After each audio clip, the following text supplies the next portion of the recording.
Yesterday,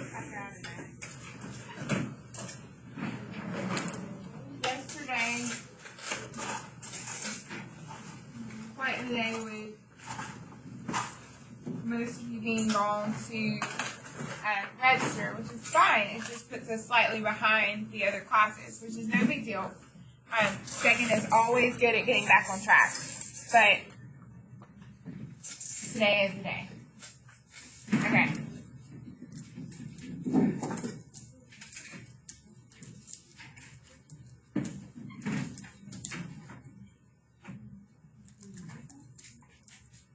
Does yours need staples? Here. Okay, I'll wait for you. When you're ready, I'll be ready. Oh my gosh. One of those days.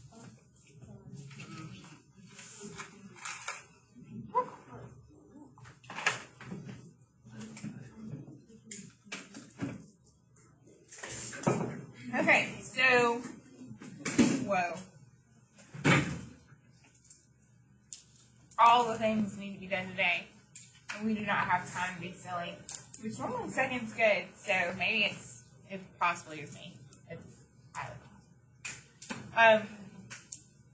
We need to go to the math workshop. We got to make up the notes from yesterday and cover what we got to cover today. There's a checkpoint. There's a little bit of homework. And as you know, if my seniors are the exception. Sorry, seniors, you know what's happening come May.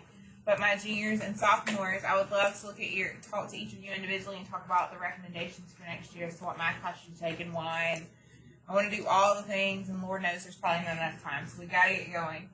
I also have your tests graded, and I would love to show you those as well from last Friday, and I have lots of work and stuff to pass back to you, so my goodness, we've probably bitten off a little more than we can chew, so we need to quickly get through the math workshop and the notes. I'm hoping all groups can end on higher than a 5. Let's see. Okay, number 1.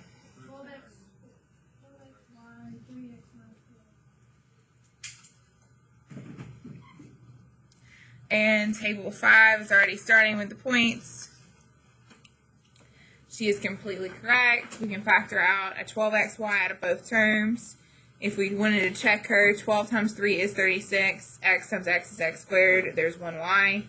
12 times negative 4 is negative 48. X times 1 time is up there. Y times y is y squared. She's perfect. Number 2.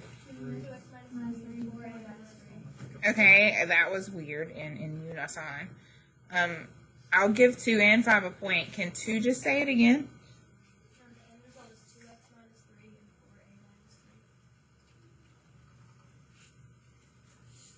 I'm assuming to get there they did grouping. I know they did. They pulled out a 2x out of this one, and they were left with a 4a minus 3. That would make sense. Then they pulled out a minus 3 on the next one, and they were left with a 4a minus 3. This is all making sense now as to how they got to here. Okay. It did grouping. That's great. I still have someone who is not putting their sign when they do grouping. And when they don't put the sign here, they don't know what sign to put here, and then everything just goes to crap in a handbasket, and there's no need for that because they actually know what they're doing. So it's kind of ridiculous. Put it together. Number 3, I need... Oh my gosh, every group can have a point. Y'all are starting to freak me out a little. That's good. I'm glad y'all already had these done. That's good. But the unison's creepy, but good you had the math done. 4 and 2 is 6. 4 times 2 is 8. Perfect. You know number 4 is my favorite. Okay, every group can have another point. I love the difference of perfect squares. We're going to have a 2b plus 25 and a 2b minus 25. Thank you, Lord, that some people in here still know their perfect squares. That's good. That was fast and creepy. Maybe today will also be fast and creepy. I don't know. Okay, so the good news is that today is a really easy day. The only thing that's, well, let's just look at the notes and I'll show you. So we're covering the top 2 learning targets today. Yes, we're trying to do 4 things. We want to sum difference product quotient, which means we're going to add, subtract, multiply, and divide. We want to do all the things. We're going to do composition tomorrow. Not only are we going to do all the things, but we're going to do all the things, take a checkpoint, and pass a checkpoint on all the things. Okay, so let's see what all the things entails. If you look on the front page after the learning targets, if you look on the next page of the notes, there's a box going through it all, and that box is lovely. If you want to read it later, you can. If you want to read through the examples later, you can. I'm just going to go straight down, because we're in a hurry, to the guided practice 1A and 1B. So I'm at the bottom of the second page. Okay, so we just wrapped up chapter 5, just tested on it, and we were done with polynomials. So now we're moving on to just functions in general. They don't necessarily have to be a polynomial. So function notation you've dealt with before. That's with the f and the g, or, you know, they put f of x, so that's function notation. But literally, while the notation is new, the math is not. So number 1A says f plus g. Maybe I'll write f in blue. So x squared plus 5x minus 2. Maybe I'll write g in purple. So since it says we're going to add them, I'm going to put plus 3x minus 2. And then from here, it's math I know you know how to do. So we just combine our like terms. X squared doesn't have a friend. 5x, 3x gives us to 8x. Negative 2 gets us to minus 4. And literally we're done. So the notation is new, but the math itself is not. F plus g of x literally means add the two together. And so we combine our like terms, like 5 and 3 is 8, negative 2 is negative 4. Are there any questions about 1A? Well, 1B is going to be just as easy, except we're changing the sign to a minus. So if f was x squared plus 5x minus 2, it says we're going to subtract g, and here is the mistake some people make. They put the minus sign and they don't put the parentheses. We've been over this before. If we're going to subtract the entire thing, it's probably good to put the entire thing in parentheses, because otherwise Paige is going to make a mistake. She's going to leave it as a minus 2, and clearly when I distribute that negative, it's going to become a plus 2. Okay, so what I mean is f's not changing. He's staying the same. But minus g, when I distribute that negative to every part of g, I'm going to have a minus 3x and a plus 2. So when I combine my like terms, I've got x squared, yeah, but 5 minus 3, that's going to give me a plus 2x. And then negative 2 plus 2, it's going to cancel out, and I'm going to have just 0. Paige is going to reach an incorrect answer if she forgets that that minus sign goes with every single term in g. It doesn't just go with the 3x because the 3x is at the front of g. It has to go with the negative 2 as well. Okay, are there any questions about 1A or 1B? That's half our lesson today. The top learning target said I can add and it said something about sum and the difference. We summed, we differenced. Yay. That's half your checkpoint. Okay, let's go on to the next page.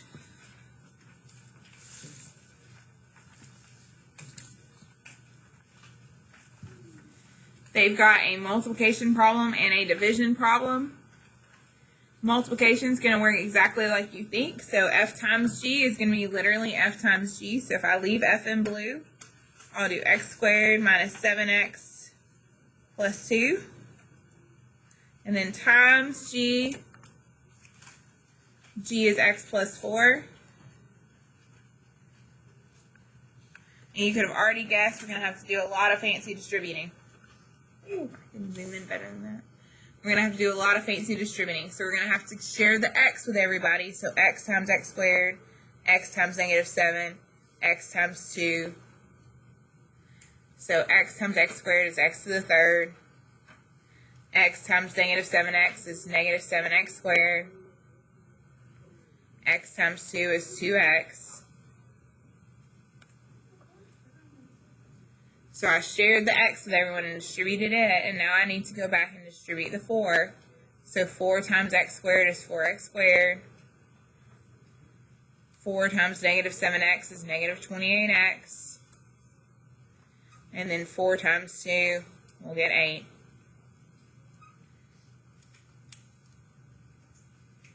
We already had to do this on the first chapter 5 test, and sadly enough on the last chapter 5 test, so you should be okay at this, I hope. If not, you want to ask, because this is not, I can definitely help you. This is not that bad. Okay, so x to the third doesn't have a friend, but negative 7x squared can combine with 4x squared. Negative 7 plus 4, I'll get negative 3.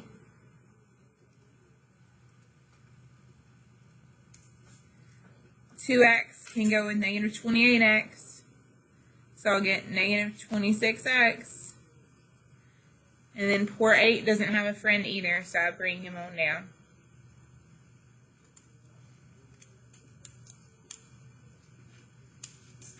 Okay, are there any questions about this?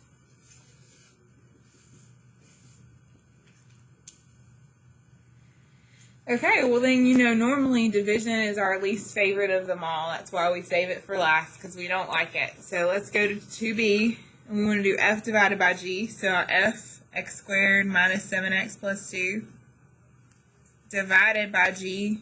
G is x plus 4. And what would you think we would have to do from here? And you can have a point, or, okay, every group can have a point. But guess what? Guess what? Guess what? Today is your lucky day. We do not have to do long division or synthetic division. We don't care about the remainder. We normally do long division or synthetic division to try to help us figure out the zeros or figure out a remainder. They didn't ask us to, so we're not going to bother. It would be nice if we could factor the top. Is the top factorable? Can you think of two things that multiply to 2 and add to negative 7? Yes, no, maybe? Yeah, the only thing that multiplies to 2 is 1 times 2, and I don't know how you're going to get 1 and 2 to a 7. It's not going to happen. What we would like to happen, theoretically, and this didn't happen, so sadly enough, but if you want to write this to the side, what we would have liked to happen was for it to factor and for the numerator and the denominator to have similar answers, to have the same factor. That way we could have canceled out that denominator. This was our goal. We would love this to happen. It's okay that it doesn't happen a lot, but man, when it does, it's like when stuff doesn't factor. You're like, yeah, okay, whatever. But when it does factor, you're excited. That's how I feel about this. When I can get rid of the denominator, it's a good day. It's okay if you can't. Man, it would be nice if you could. Okay, so literally, this is Tylen's answer. She just needs to add one more tiny little clause. And let's talk about the tiny little clause we're going to add today. Okay, so if I ask Cooper to go way back, and I mean like beginning of the year back, we spent a lot of time on domain and range. And right now, our domain is going to be restricted because of this denominator. So if you graphed it, for instance, if I graphed this bad boy on my calculator, I would see that does anyone know what an asymptote is? Okay, let me show you. You don't have to graph it, I'm just going to show you what it looks like, and let's talk about the no-no number that we need to come out with. So there's an issue with this. If we were to graph this bad boy, so I put it in the calculator, x squared minus 7x plus 2, and I divide it by parentheses x plus 4. Again, you don't have to graph right now. I'm just wanting to show you something cool. Do you see how my graph is getting closer and closer to something but not actually touching it? Yeah, I know, I wrote on my calculator. I own them, I can write on them. Okay, if I even zoom out to try to see a better picture of the graph. Oh man, it turns out there are two parts to the graph, and both the down here part and the up here part, they're getting closer and closer to something but never touching it. And we need to figure out what that something is, because there's some sort of number that our function doesn't like, and we can't use it. So let's talk about how we're going to decide that number. If there were, I changed, well, you know we're moving, so I changed things. I used to have the 10 Commandments math, and rule number 1 was thou shalt not divide by 0. Is there a number right now that if we plugged it in, we would end up having 0 in the denominator? And what is that number? And that's why you get a point. We cannot have -4 in this problem. So yes, Cooper has the entire answer that quickly, but he has to put the comma, and then he has to put this. I'm going to call it a no-no number. That sounds stupid. It's not what real math people call it, but it sounds cute today. There's some sort of number that we can't have, because if we have that number and we plug it in, we're going to end up with a -4 plus 4 in the denominator, which means we're going to end up with a 0 in the denominator. That's not okay. Okay, if you're wondering how Gilberto came up with that number, you can always take the denominator, set it equal to 0, and figure out that no-no number. Because sometimes you might have to actually work it out, because God bless it, sometimes it's a fraction. Sometimes the number is -4/5. Sometimes it's -2/3. It can be anything that's going to set that denominator equal to 0. So yeah, f divided by g, that was pretty easy, especially since we couldn't factor. But we have to take the time to figure out what number do we need to exclude. We cannot include -4. Okay, are there any questions about this part? Okay, then literally that's all we had to do today. Let's get your homework assignment, and we'll go ahead and give you the checkpoint so you can show me that you got that.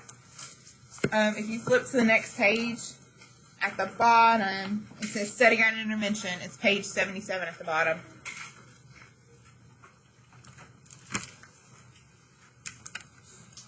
So if you flip to the page, it says Study Guide and Intervention. We're going to say that I'm going to type in the zeros on Thursday. So we're going to say this is due Thursday. Today's Tuesday. And you're like, oh, Miss Compton, you're giving me 2 days to get 5 problems done? Well, yeah, but I'm not going to give you class time on this tomorrow. So today's your only day with class time on it. You only have 5 problems. Isn't that great? You know what the catch is? On each problem, you have to do all the things. So on number 1, I have to do f plus g. I have to add them. On number 1, I have to do f minus g. I have to subtract them. On number 1, I still have to multiply them. And I have to divide them. And as you can see, Miss Compton barely had enough room to write any of that down. So those of us who are not the super tiniest, which is the majority of us, we probably need to do this on our own piece of paper. So sad day, you thought you only had 5 problems. But each problem requires 4 different parts. So really you've got 20 things to do. So you can see why this is a 20-point thing. Because there's 1, 2, 3, 4 parts per 5 problems. Yep. Okay, are there any questions about what you should be working on? I would love, the checkpoint is our main goal.